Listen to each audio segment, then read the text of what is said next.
Assalamualaikum warahmatullahi wabarakatuh.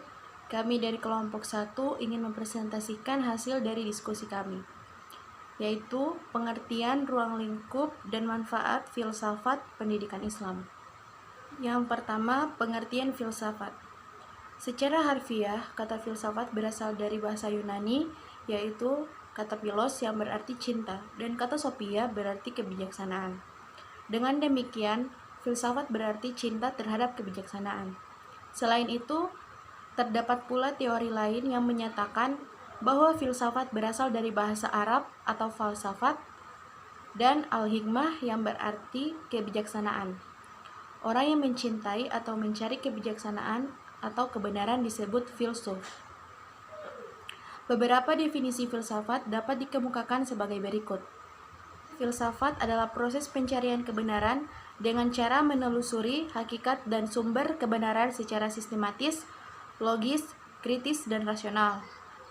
Alat yang digunakan untuk mencari kebenaran adalah akal yang merupakan sumber utama dalam berpikir. Yang kedua, filsafat adalah pengetahuan tentang cara berpikir terhadap segala sesuatu atau sekalian alam. Yang ketiga, filsafat adalah penggambaran alam fikir manusia yang tidak mengenal kenyang dengan ilmu pengetahuan dan kebenaran yang hakiki. Yang keempat, filsafat adalah pencarian kebenaran dengan cara berpikir sistematis yang dilakukan secara teratur mengikuti sistem secara berlaku sehingga tahapan-tahapannya mudah diikuti. Yang kedua, ruang lingkup filsafat pendidikan Islam. Ruang lingkup filsafat pendidikan Islam adalah sebagai berikut. 1. Para pendidik adalah para guru, orang tua, tokoh masyarakat, dan siapa saja yang memfungsikan dirinya untuk mendidik. 2. Anak didik secara filosofis merupakan objek para pendidik dalam melakukan tindakan yang bersifat mendidik. 3. Materi pendidikan yaitu bahan-bahan atau pengalaman-pengalaman yang disusun sedemikian rupa dengan suasana yang lazim dan logis untuk disajikan atau disampaikan kepada anak didik. Yang keempat, perbuatan mendidik adalah seluruh kegiatan, tindakan, perbuatan, dan sikap yang dilakukan oleh pendidik sewaktu menghadapi atau mengasuh anak didiknya yang disebut dengan tahjib. 5. Metode pendidikan yaitu strategi yang relevan yang dilakukan oleh dunia pendidikan pada saat menyampaikan materi pendidik kepada anak didik. Ketiga, manfaat filsafat pendidikan Islam.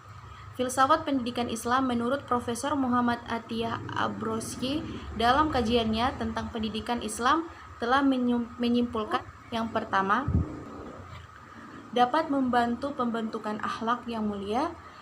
Islam menetapkan bahwa pendidikan akhlak adalah jiwa pendidikan Islam.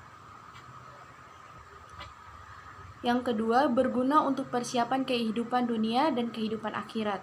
Pendidikan Islam tidak hanya menaruh perhatian pada segi keagamaan saja dan tidak hanya dari segi keduniaan saja, tetapi dia menaruh perhatian kepada keduanya sekaligus. Yang ketiga, menumbuhkan ruh ilmiah pada pelajaran dan memuaskan untuk mengetahui dan memungkinkan ia mengkaji ilmu bukan sekedar sebagai ilmu, dan juga agar menumbuhkan minat pada sains, sastra, kesenian dalam berbagai jenisnya. Kesimpulannya, filsafat pendidikan dapat menjadi pegangan pelaksanaan pendidikan yang menghasilkan generasi-generasi baru yang berkepribadian muslim. Generasi-generasi baru ini selanjutnya akan mengembangkan usaha-usaha pendidikan dan mungkin mengadakan penyempurnaan atau penyusunan kembali filsafat yang mendasari usaha-usaha pendidikan itu sehingga membawa hasil yang lebih besar. Baiklah, itulah hasil dari pemaparan dari kelompok kami. Lebih dari kurangnya kami mohon maaf. Assalamualaikum warahmatullahi wabarakatuh.